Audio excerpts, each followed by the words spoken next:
Hey everyone, welcome back to my channel. So today I will be doing my labor and delivery story. So thank God I made the last two videos in time, because a couple days later my water broke and I gave birth to my baby girl.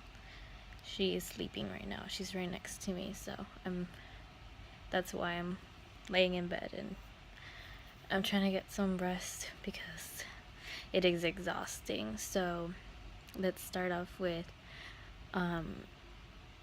basically how it all went down and all that. So on May 13th, the day before Mother's Day, I woke up feeling very, very tired.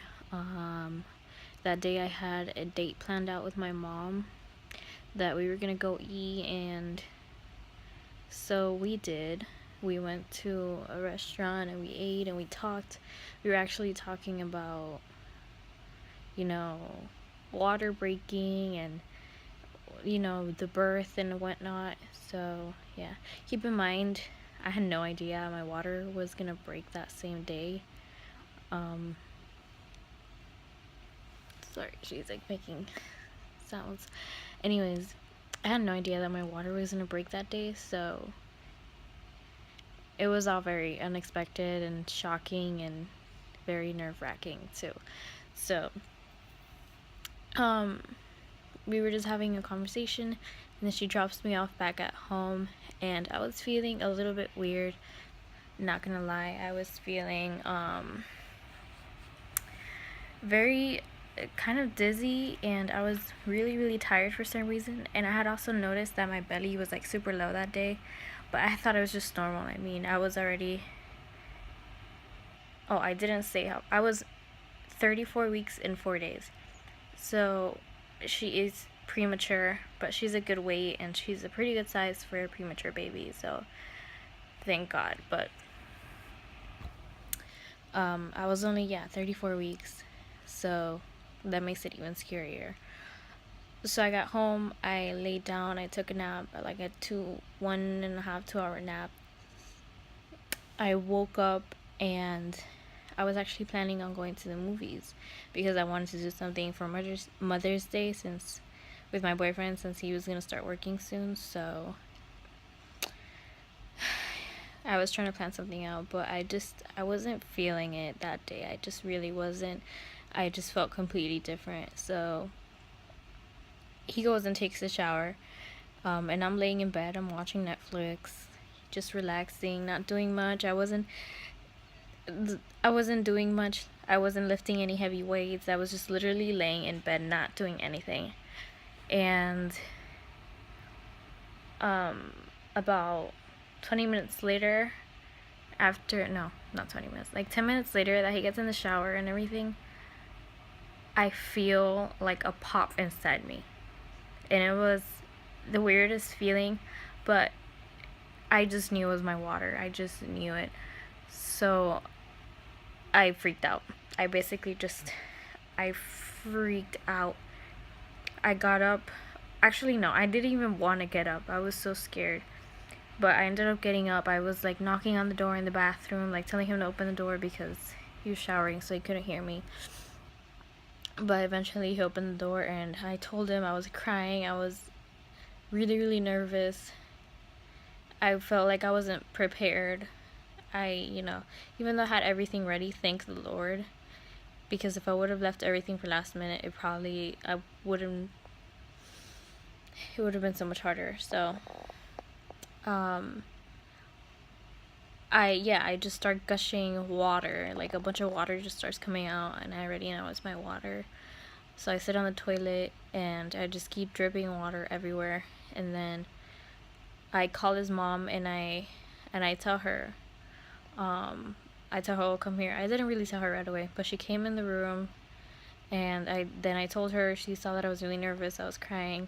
But before I even did all that, I actually called the hospital and I let them know my water broke and I'm only 34 weeks. So they're like, then you need to come in right away. So I was so nervous. I couldn't even get up. I couldn't walk. I was, it was terrible. So she, helped me take my pants off, whatever, because I was dripping like everywhere. I put a pad on, but that didn't even work because it soaked right through. So we left to the hospital right away. All of us left together. So when I got to the hospital, they wheeled me up to,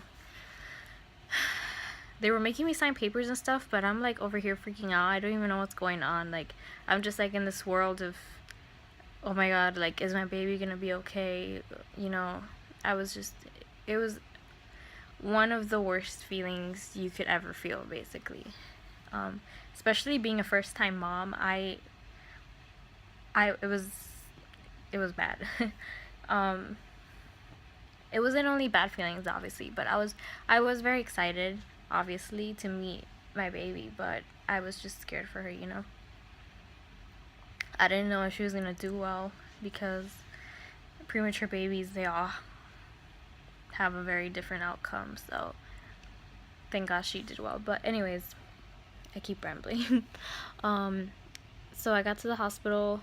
They were making me sign papers in the emergency room. It was super annoying. But I told them, look, my water broke. I'm leaking. They saw that I was leaking everywhere. I mean, I wet the whole wheelchair. My legs were soaked. So were my shoes. Like, it was a lot of fluid coming out. So they immediately wheeled me up to labor and delivery. They basically just asked me a bunch of questions right away.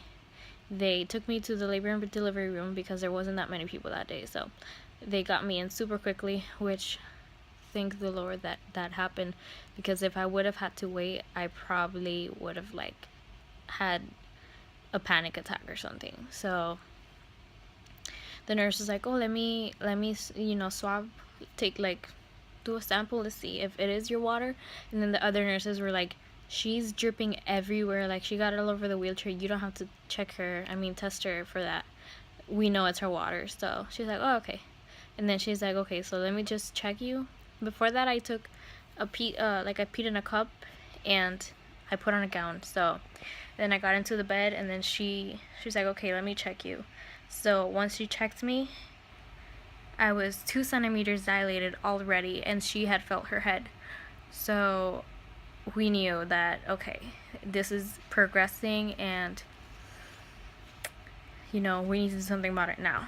So she calls the doctor and she lets him know, and then he tells her that he needs to put me on magnesium sulfate to try to slow down the contractions, make my labor last at least 12 hours so I can get the 2 shots for her lungs. I forgot what they're called, but they're just basically to mature her lungs. I was able to get 1 shot, but I didn't make it to the next one. So she gave me immediately a bag of fluid. Then she put in the medicine. She hooked me up to the monitors. About 20 minutes later, I wasn't feeling contractions yet after my water broke. But once I got in the hospital bed and after she hooked me up to the monitors, I had called my mom. I had let her know, and she immediately came to the hospital. She was really nervous too. And as soon as she came is when I started getting contractions. They felt like just normal period cramps, to be honest. They started off that way. Little did I know that they were gonna get really bad.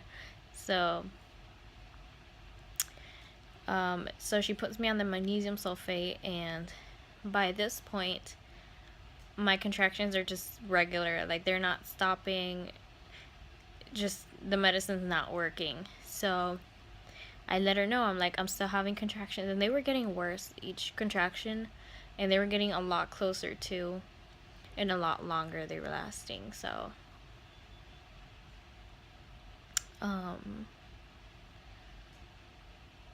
sorry. So oh my god, baby brain, I'm sorry. So yeah, it just wasn't stopping. So as I was saying, the medicine wasn't working. My contractions were very regular, and they kept going. and getting closer together and more painful. So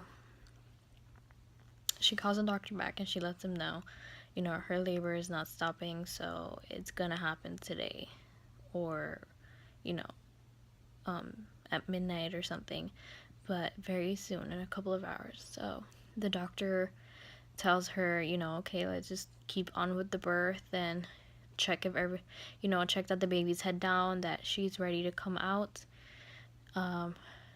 Obviously she was head down because she felt her head when she checked me the first time. So she checks me a second time and I was already 2.5, almost 3 centimeters dilated. So after she calls the doctor and all that, again, I'm still having contractions. It is very painful. And so finally, about an hour or two later, the doctor comes in and he checks me, and I was already 3 centimeters dilated, almost 4. And by this point, my contractions were terrible. I was in so much pain, but I just didn't want any drugs because I didn't want to feel loopy or too tired, because I wanted to be energized to, you know, be able to push and everything, because I know that it was going to take a lot of work. So he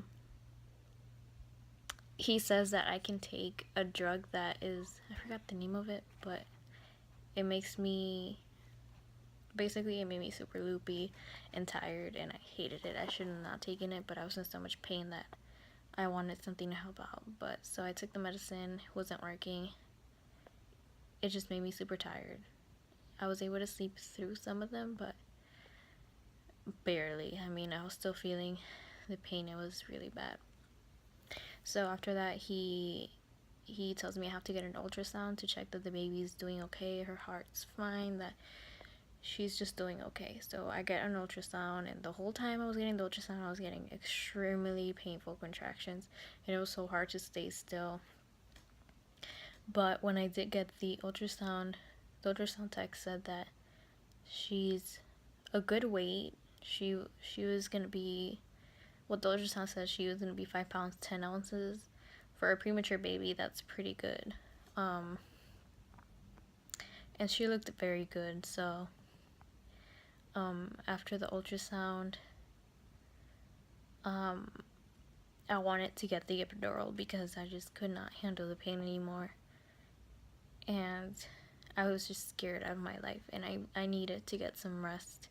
I wanted to sleep so bad because I wanted to have energy.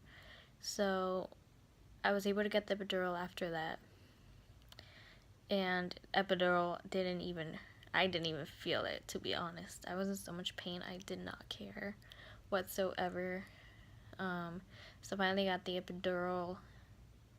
To be honest, the epidural did numb me, but I could still feel everything. Like, I could move my legs, I could still feel my contractions, I could feel the pressure, I could basically feel everything. Is just a little more,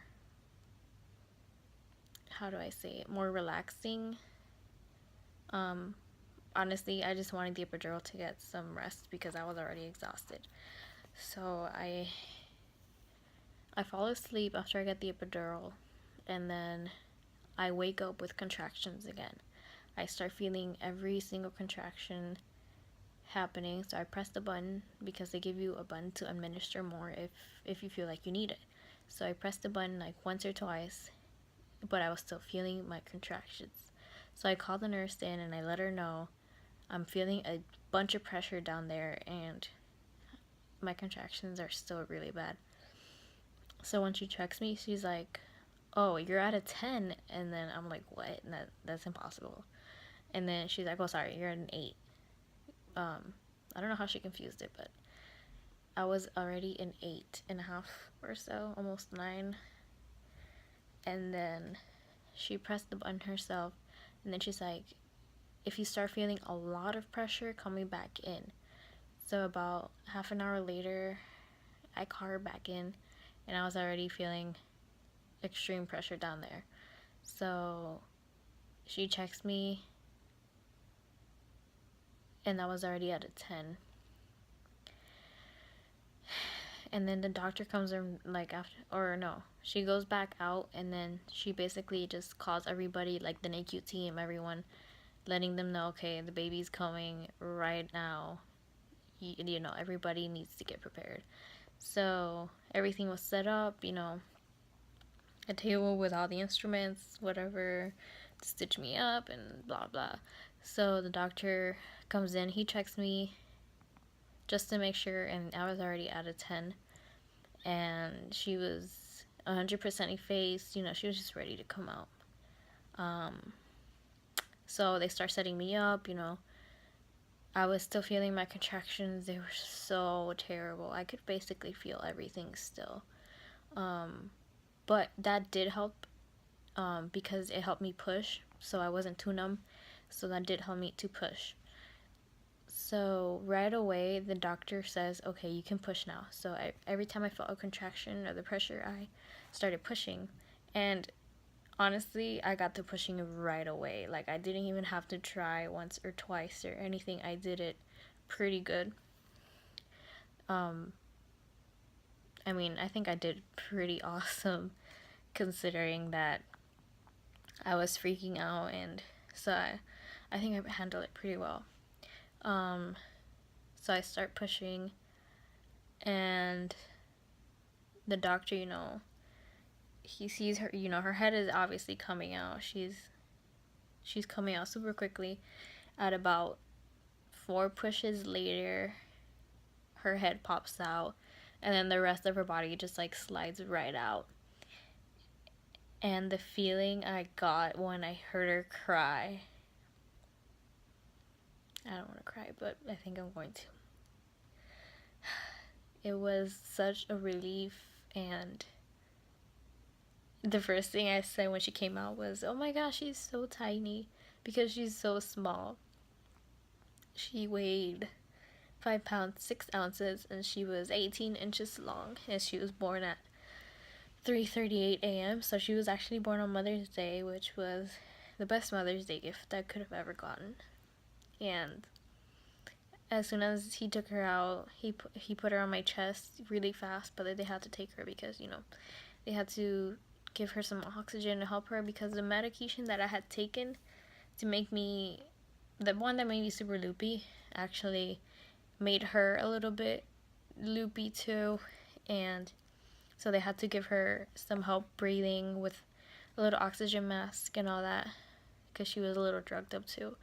But she was doing pretty good. She didn't need much help.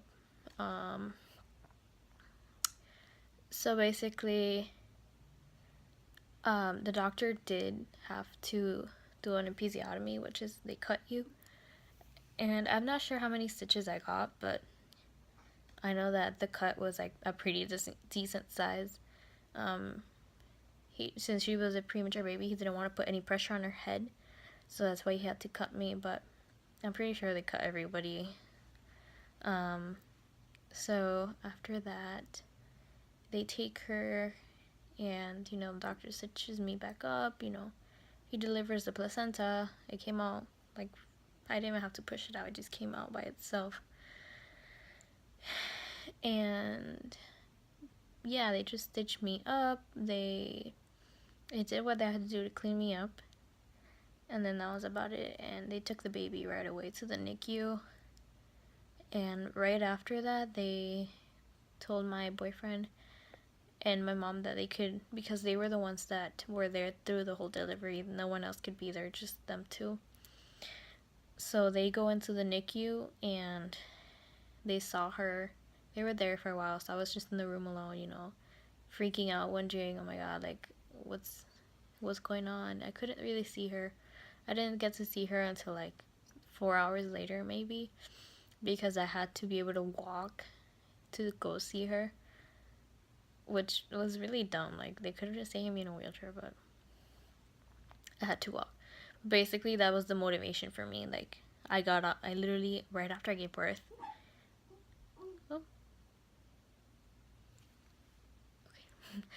I got up right away and I started walking. I didn't even care. I'm like, I want to see my baby right now.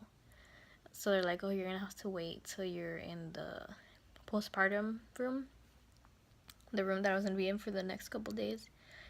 And basically, About an hour later, I was transferred to that room, and then, yeah, I mean, I went to go see her finally, and again, when I saw her, I couldn't, I just couldn't stop crying because I just love her so much. I don't know how to explain it. I really don't, but I'm just so in love with her, and she's an amazing baby. She doesn't even cry. She does so good. She's feeding very well, and she was in the NICU for 7 whole days, and she came home yesterday. So last last night was the first night at home and everything, and she's been doing pretty well. Tomorrow she has her first doctor's appointment, but I will probably talk about her in another video, and I will do maybe like a month update of her, because I really have like no time to make a video with her because I want her to rest as much as possible, and I want to keep the schedule that we have. I feed her every 3 hours and I put her down to sleep, so I want to keep it that way. So I will insert some pictures of her at the end of this video, but I just want to say thank you guys for watching, and I will do a video in a couple of weeks if I can. Being a mom is totally a new life, and I'm still getting used to it, so as soon as I feel more comfortable, handling everything, I will make another video. So thank you for watching, and like, subscribe, and share with your friends or family. Bye.